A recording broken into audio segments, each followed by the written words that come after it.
I can't begin to explain how debilitating it can feel. And the amount of times I talk to women who are really senior in their jobs, CEOs, C-suite, and, amongst ourselves, we'll say, how's the anxiety? And we'll talk about it sort of really strongly across our chests, really struggling. And you then have to plaster on the game face and not make it seem like that. Because honestly, if you're trying to lead a group of people and they really understood how anxious you felt the whole time, I think it might actually freak them out. Did you know that 900,000 women left jobs because of menopausal symptoms in 2019? That's according to research by Bloomberg that is probably only scratching the surface. And it's something this week's guest wants to make people more aware of. Melissa Robertson is the CEO of Dark Horses in London, and she has launched an open source menopause policy inspired by her own experience with the condition. She hopes it will open up the conversation within the workplace, not just in the creative industry, and stop so many talented women from leaving behind their careers when they're at the top of their game. The policy looks at the science behind menopause, explains the symptoms, and considers the way in which women struggle in everyday life when going through it. Melissa has also recently become a director of Menopause Mandate, working on an all-important campaign with influential people such as Davina McCall to make sure women's voices are heard across the country. So what does it feel like to go through menopause? And what can be done to normalise it so everyone understands? Melissa offers some insight.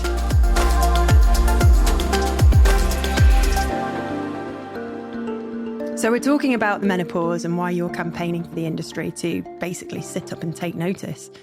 I mean, what made you personally get involved in this conversation? It wasn't an active decision at all. I had, I suppose in retrospect, probably already been experiencing a number of different symptoms for, I guess about 3 years, but just hadn't put two and two together. And then I'd taken a sabbatical, done some consultancy and started a new job where I was a chief exec of a small agency. And I was supposed to come in and, help lead them and, make everything work. And I suddenly couldn't find words, just the most basic words that you use every day, and names. And it was extraordinarily debilitating because it was embarrassing. It made me feel unprofessional. It made me feel incredibly stressed, lost confidence, and all of those things. And I'd sort of have a little. God, I can't even remember the word. See, this is what happens. I lose words. The word that I want to find is glossary. There we are, glossary, where I'd sort of jot down the usual words that I'd lost, and that helped for a bit. But then the words would change. And I sort of started realizing I had a number of other symptoms. And as this was in COVID, I'd be speaking to my, mates about it and talking about various coping mechanics. And they said, "Oh, you should write about it." And I thought, well, actually, yeah, I am going to write about it. So I just wrote this article over the weekend, but just didn't even think about it. Just said, I feel as if I'm losing my mind and I'm supposed to be running a company. And it's just got a really warm response from the industry. Lots of people got in touch or responded and said that that it was brave to talk out about it because it was just such a taboo subject.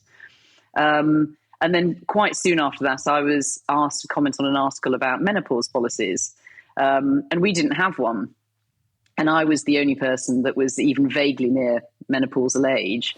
And so then I sort of went into this whole thought process of, well, should we have one? Well, we probably should. But then am I just writing a menopause policy for me? And isn't that a bit weird? And this whole sort of cycle. And then I just had that road to Damascus moment when I thought, well, hang on a second. The only reason actually I'm able to cope with this is because everyone at work is really amazing. I say every day, I've lost words. Can you help? Or I'm really struggling.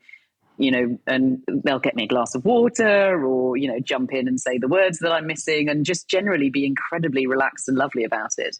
And I realized actually a menopause policy shouldn't just be for people going through menopause. It needs to be for everybody because everybody is going to know somebody, whether it's their mum, their aunt, their client, their colleague, whoever. And that is what makes menopause manageable for those going through it. Yeah, it's kind of normalizing it, isn't it? Yeah. So I get it, it's exactly that. And I just thought, well, okay, well, I need to write this policy. And as I went and did a lot of research on it, I found everything online was incredibly opaque, really difficult language, very,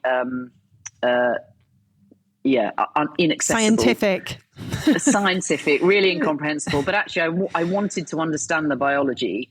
So created something that I thought, worked really well, was quite comprehensive and comprehensible. And just thought, well, maybe lots of organizations don't have menopause policies because they're a massive pain in the arse to write. So I just thought, well, I'll just make this available, make it open source, and hopefully that'll save lots of people lots of time, and more people will do it. And that's kind of how it happened. Yeah, and how it all began, because you launched that open source menopause policy, which I've read, and it's fantastic. And there's things in there that I wasn't even aware of. And I'm like, oh gosh, that makes sense. And it basically outlines what creative studios, as well as dark horses, and like other agencies can do to help. Can you share some of the highlights within that? Because there's symptoms, isn't there? And there's just things I didn't even realize, like the skin crawling and the pins and needles in the hands, which, funny enough, I've been having recently. Well, there we are. You see, I think you need to go and get some blood tests. I think I do. Well, I've got Bernard, haven't I? Bernard the cyst on my face, which I'm currently having antibiotics for. TMI. I don't remember that being one of the symptoms. But yeah, no, I guess I don't think it's broken up. I don't think so. It's broken up into a few different sections. The first is the bit that sort of fascinates me the most, which is the biology. Why does this all happen? And essentially it's down to, malcoordination effectively between your brain and your uterus. And that's how we sort of send signals around the body, and our uterus releases progesterone and estrogen. But estrogen in particular has a number of significant roles within the body. And that's why so many issues are created when we don't have as much of it. And when these signals are sent to our uterus, and our uterus is going, nah, I'm not doing anything here, so I'm not going to release what you want. And as a result, your skin gets incredibly dry because we stop producing collagen, because that's produced by estrogen. Estrogen is also incredibly important for brain and this is where I sort of I should have it in front of me. But for brain I'm looking health, at it now because I'm clueless. I should have remembered everything.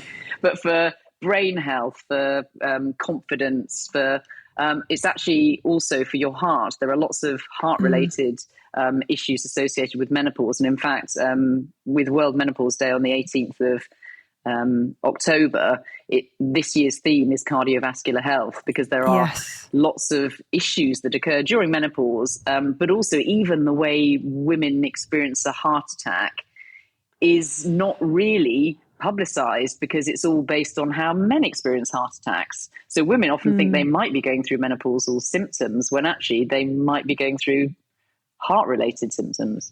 There are just so many crazy symptoms that you wouldn't be aware of. But I think the most debilitating ones tend to be related to the brain, because it's all about confidence and brain fog and, ability to sort of go about the everyday. Yeah. And then mood swings, and then that kind of knocks your confidence, and you kind of thinking what the hell is going on. And there's probably lots of women out there right now going through this, and they just haven't really sort of connected the dots. I mean, I suppose it's because, when you sort of mentioned that it was, a taboo subject, I think menstruation's still a taboo subject, isn't it? I mean, we're told our whole lives that we just have to sort of, get on with it.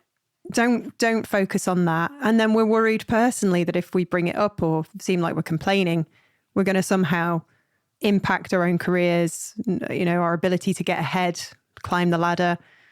I've acted like a man most of my career. I'm sure lots of women do the same. It's what we do. We don't want to make a fuss. So it feels when you said that, somebody said you were very brave for bringing this up. It annoys me that it has to be brave, but it kind of is, isn't it? Because you're putting yourself on the line a little bit. I think that's true. I think but it happens so often to women, doesn't it? I mean, I was at a conference the other week called Women in Work Conference, and that was chaired by Mariella Frostrup, who's also chair of Menopause Mandate that I'm involved in. And she sort of talks incredibly articulately across all of women's health. But the quote that she said at the end of it, when she sort of wrapped up the conference, was, "Our biology isn't a hindrance, it's a fact that needs to be factored in." And it just felt brilliant. That was a really beautiful way of saying it. At every point, I was at something the other day where Michelle Griffith Robinson, who's an Olympian, was doing a talk, and she's perimenopausal, and she said in this room mostly full of women, but there were some men, and she said, and I'm still bleeding. I'm bleeding today. And I sort of had a look around to see whether there were faces that were aghast. And actually, there weren't. But, perhaps it's getting better. Perhaps the more you talk about it, the less shocking it becomes. And to your point, you normalize it and actually then adapt around it. Exactly. And what do you think the consequences are if the creative industries or any kind of industry ignores it? Well, you already see it. I think I sort of talk about that, frequency. What's it? Oh God! Again, this is going to happen all the time. I do apologise because I know exactly what I'm saying, and then I just can't find the words. But the frequency effect, where just because you become a little bit more aware of something, you then actually see it when it's happening.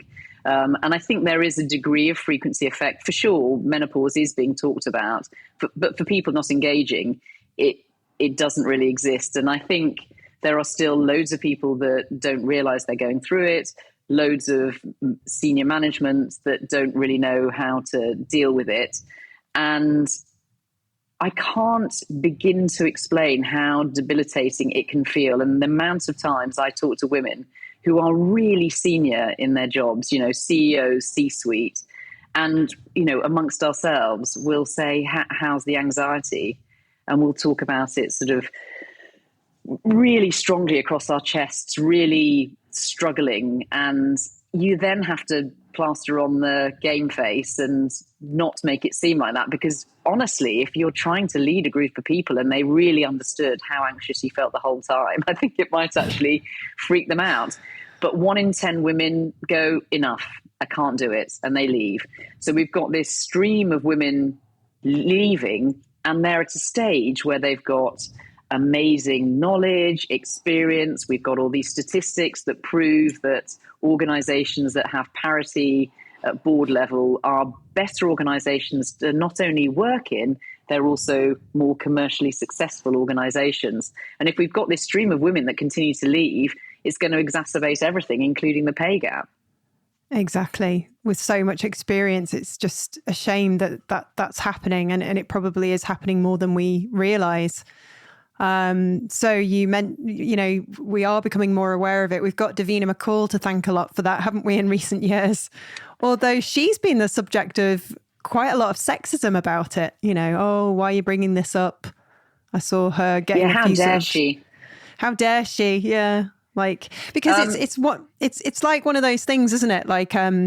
ADHD at the moment is being diagnosed across the board, and there are a lot of kind of kickbacks on that. People saying it's just made up, it's not real, and that's, I suppose, one of the worries with menopause. How do you even prove that you have these symptoms? I mean, obviously, you begin with a blood test. Is that how it works?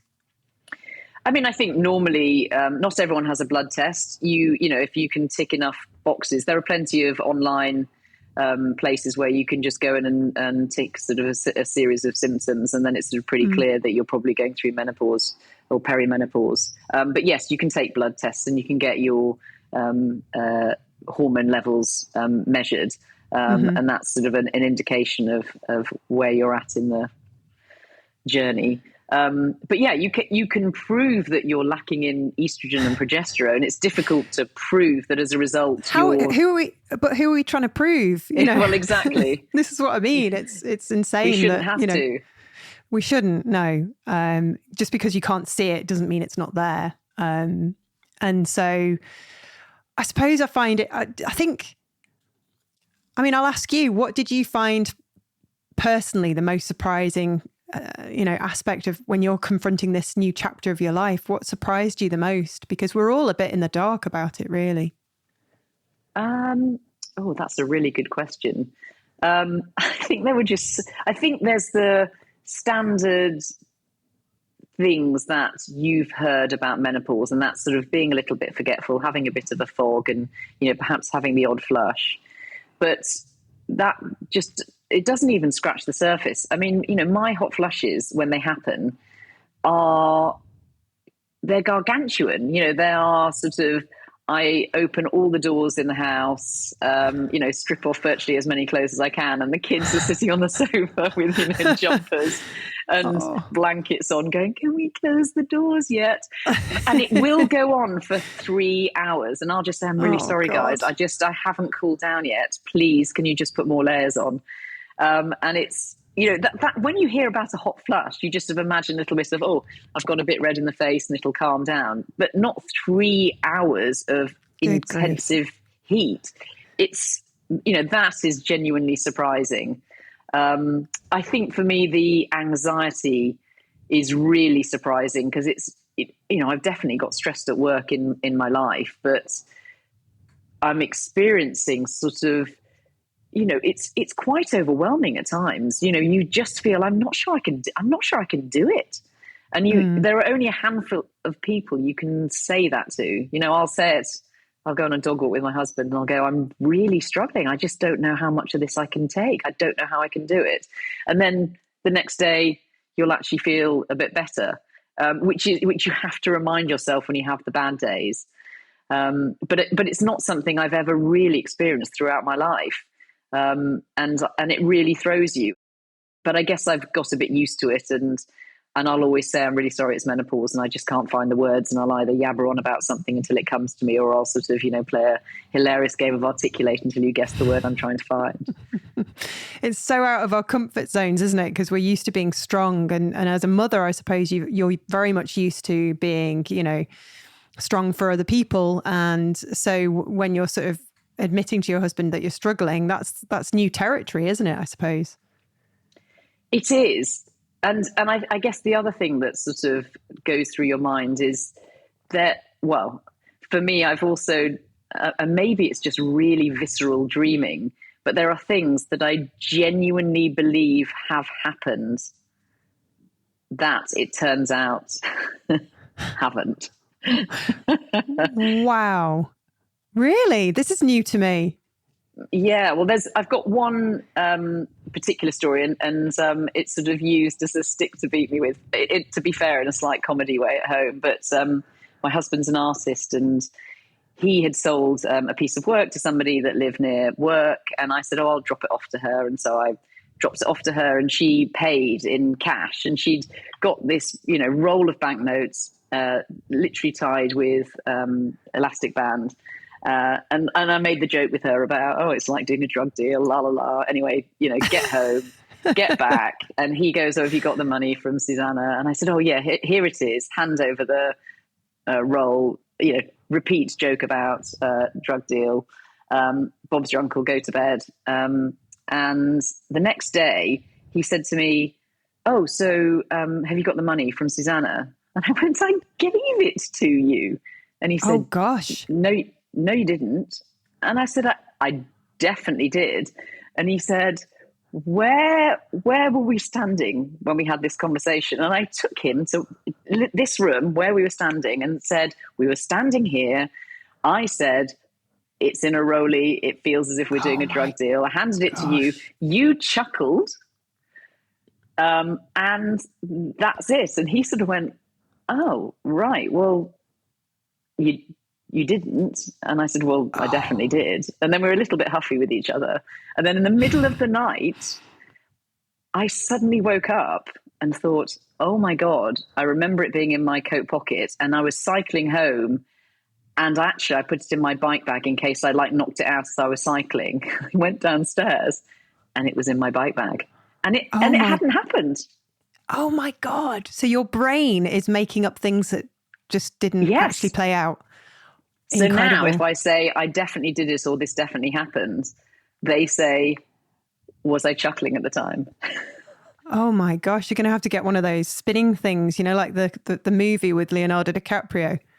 Oh man, it's just... Yeah, you don't know whether you're in reality.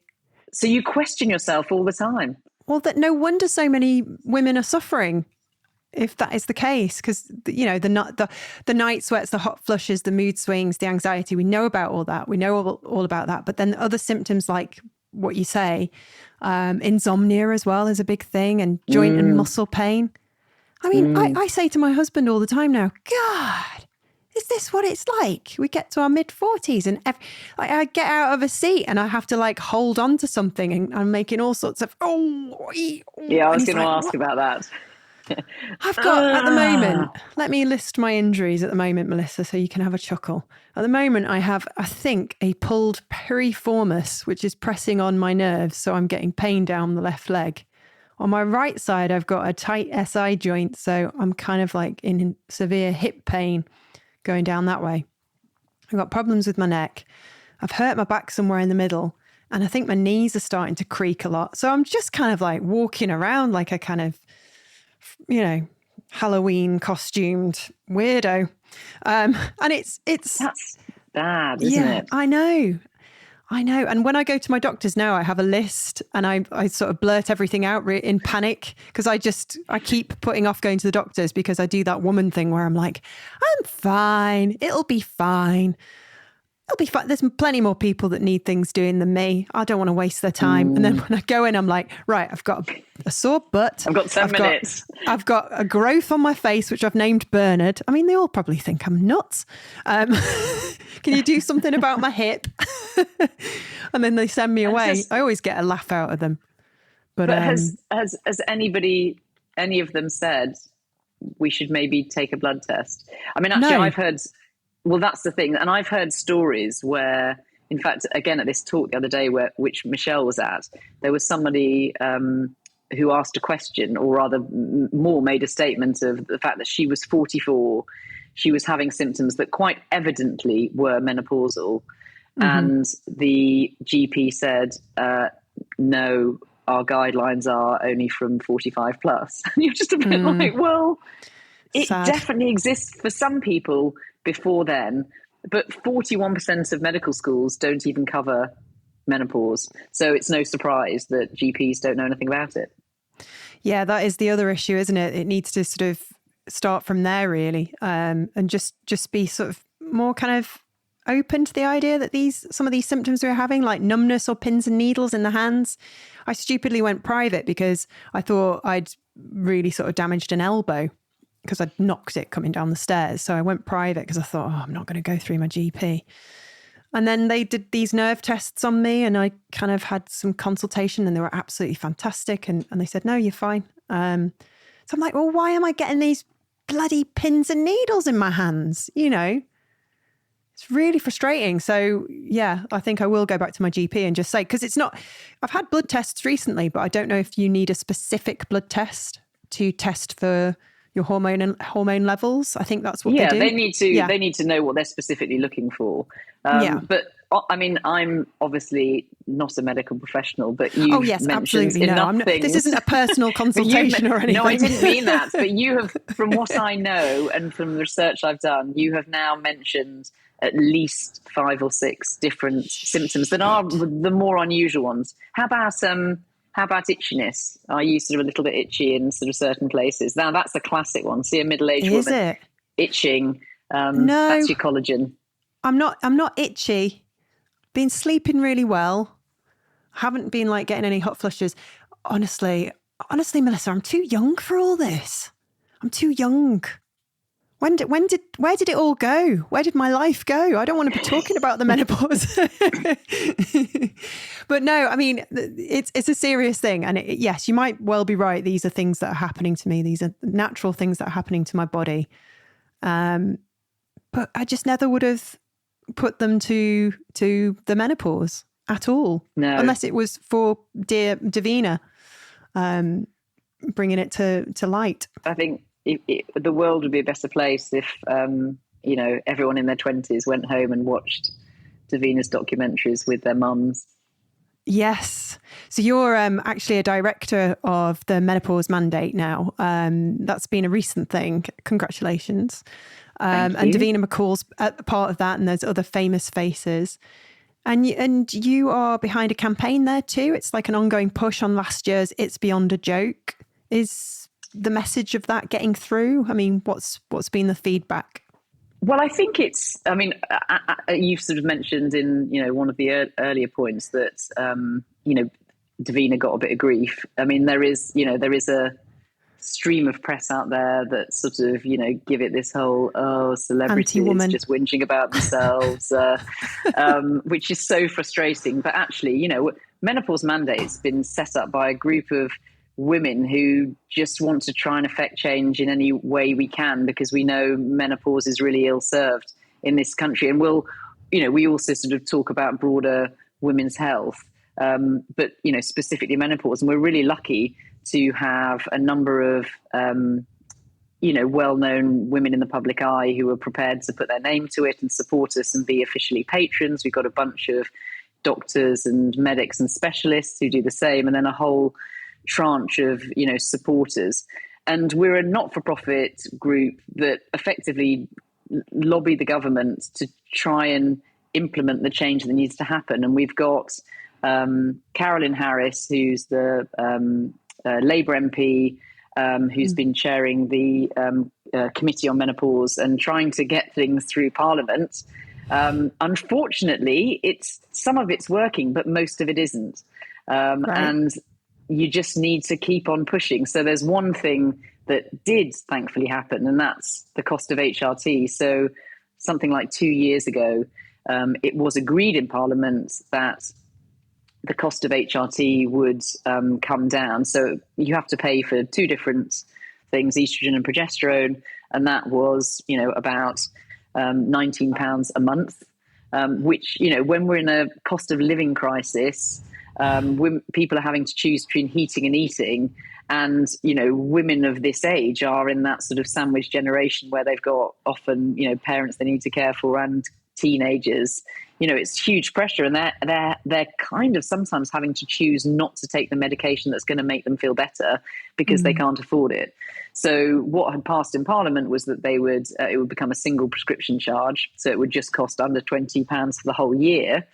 But it kept on being kicked into the long grass. So we sort of campaigned, and eventually on, beautifully, ironically, the 1st of April this year, the single prescription charge came in. But hopefully it's making, lives better for a lot of women who can now afford it. That is, of course, if you can get it, because there are some real supply issues, and it's a bit of a postcode lottery, which must be deeply problematic if you live in the country. I mean, when I've been trying to pick up my prescription, there are times when I've gone to 6 different pharmacies, which of course in London you can do, in one area. But if you're in the country, you might be driving around for 2 hours. Yeah, it's a difficult thing, but that's a phenomenal achievement for the mandate. What have you got your sort of heart set on next? What's the sort of main focus? Well, a lot of it's about education. It's about menopause in the workplace and policies. It's about medics being properly informed and covered in medical degrees. It's, making sure people aren't misdiagnosed and given the wrong medication, which is too often the case. It's making sure that there is an appropriate supply of medication that people need, and that it isn't a postcode lottery.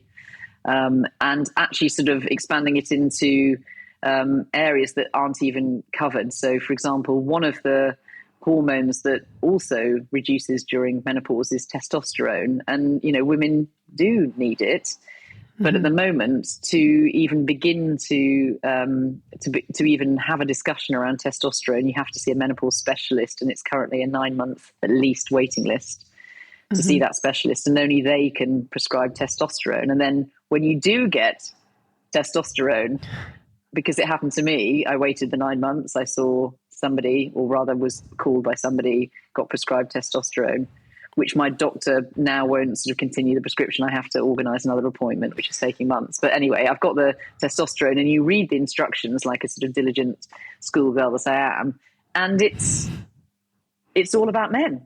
This product is only for men. So we don't even have products that are fit for purpose.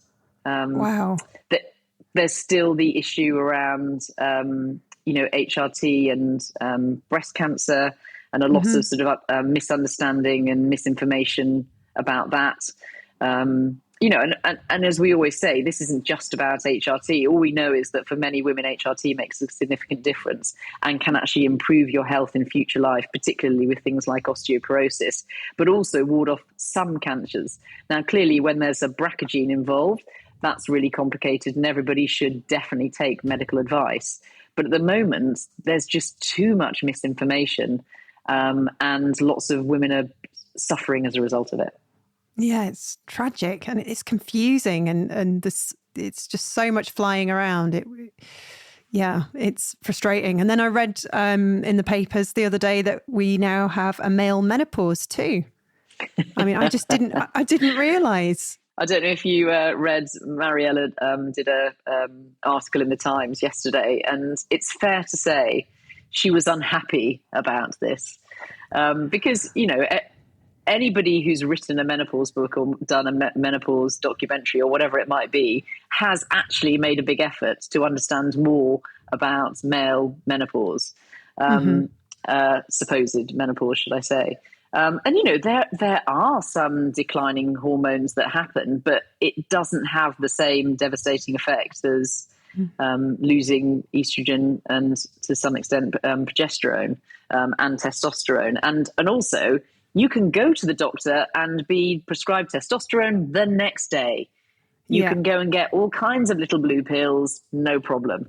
So it's, to try and make it the same is exasperating.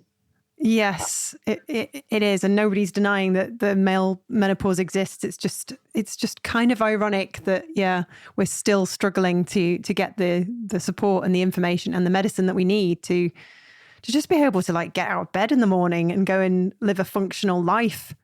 It's a difficult time of life, isn't it, for any of us, male or female? Yes, it's tough. People we love, might be struggling, or they might have passed away, or, a lot of us are dealing with teenage children, or, lots of you start worrying about pensions, and, well, not that you are starting to put into your pension, but you do start to worry. You start to think, gosh, when am I going to retire? That's a new thing for me. Gosh, I really need to think about that. Have you gone on and done that, the what age you'll be able to retire thing? In terms of state pension, or in terms of in general? So state pension, state I think. Pension. Yeah, state pension is I think I'll be 68, but I suspect it'll go up. And I'll get my full pension because I've been working since I was 16. Yes, because you have to have 35 years of national insurance contributions, I think. I think so, yes. Yeah. Oh, God. Have I got 35 years of... God. Well, you'll only have 30 right now if it was 15. Melissa, again, I'm just too young, darling. I'm too young. I'm in denial. But yeah, you've got all these things going on. And I think it's tough, in the creative industries as well. You personally are at the top of your game. You've had an amazing career. Aside from the menopause that you've been going through, it probably plays its part, but do you ever sort of feel, oh gosh, there's all these sort of young people coming up below me and they're full of energy, and some days you just don't have that energy anymore or hope? You know what? I mean, you said you were an optimistic person. I think actually I am very much a glass half full person. I genuinely really enjoy what we do. And of course, there are difficult days and frustrating times, but we're very privileged to be working in an industry where you work with bright, interesting, funny and talented people who will get themselves excited about anything, whether it's insurance, sanitary products, cruising, or whatever. That's what makes this world super interesting, because you can operate in a space that is, to all intents and purposes, massively boring and still make it exciting. It's great. And surrounding yourself with like lots of different people with different experiences, you get to have this fulfilled career, whilst dealing with all the things on the side that we're going through at this time of life. I think it helps us because you're full of young people. It's full of young people, and it's pretty enjoyable, actually. I do feel old sometimes. Yes, that's okay. Gosh, that's a new thing. I didn't think I'd ever say that. I'd be like looking at. We were walking in our local park the other day, and two young lads. I think they were sort of, I'd say 17, something like that, and they were dressed in such a way that I just said to my husband, "You are my fire." And he replied, "My one desire," because we were just referring to the boy bands of the 90s and just laughing at these lovely little lads wearing really baggy cargo pants and puffer jackets and just thinking, my God, I feel really old. Oh my That's God. what we used to wear. We did, do you know what? That happened exactly the same thing to me and my husband at the weekend. We were walking down the road and there were these two lads in front of us who had obviously their, pants like pulled up to their waist, and their trousers behind just kept on falling down. They were sort of already halfway down their bum, but then it would, there would be a few steps and then eventually they'd have to hoik them up. And so, but we ended up following them for ages, and we were just like, when's the hoik going to happen? It must, and spent lots of time going, it must be so uncomfortable.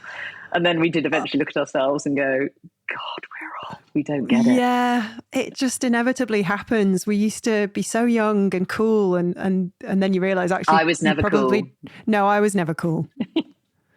I was never cool. I'm happy to say that now. I'm at that age where I can be nerdy and proud. Yeah. I was never ever cool.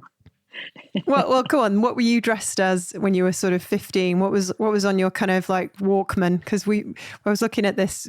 I was talking to a friend about this the other day. What would have been on your Walkman? I think mine was New Kids on the Block. Oh God. And well, you see, now that's where a few years does make a difference, because it definitely wasn't that for me. I think I was 11. It was actually. Probably Billy Joel, Stevie Winwood. Wow. Maybe a bit of Motown. That's cool.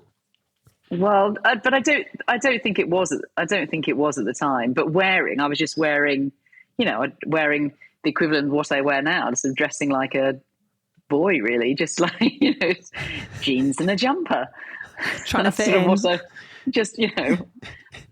That's all I've really ever worn, and that was, it was that or sports kit. Talking about clothes, because I was sort of feeling, my age and feeling a bit drab. A friend of mine suggested I go and get my colours done. So I had this colour consultant come round with a friend. It was quite interesting. Apparently I was wearing all the wrong colours. And then I started wearing the right colours. Well, not completely, but yeah, I was opting for warm colours when really I should be wearing cool colours. And since then I've been wearing more things to suit me, and it has given me a bit of a lift. So I would recommend that to any woman in their 40s. Go and get your colours done. What about in their 50s? Oh God, yeah. What I mean is start early. No, I'm teasing. I didn't realise you were in your 50s. Yeah, nearly 52. It's terrifying. Looking good, Melissa. By the way, that colour's good on you. I like it. It's my wow colour, actually. Yeah. Wow. Yeah. Wow. Yeah, it's emerald for the purpose of our listeners. I'm a true winter. Honestly, check it out. It's great. It's really good fun. Well, do it with a couple of friends. Yeah, well, I'm up for it. I mean, if you can look as cracking as you do, then I'm game. Well, you need to tell me separately about the darling. moisturiser, the lighting and the moisturiser. Give it. Moisturiser. I don't. Do you know? I take my eye makeup off with Vaseline. I just use, what's it called? Olay. Oh yeah. Like my mum and my nana did. I don't. Yeah. I see all these women with these amazing products. You know, you can get like shampoo that's £88.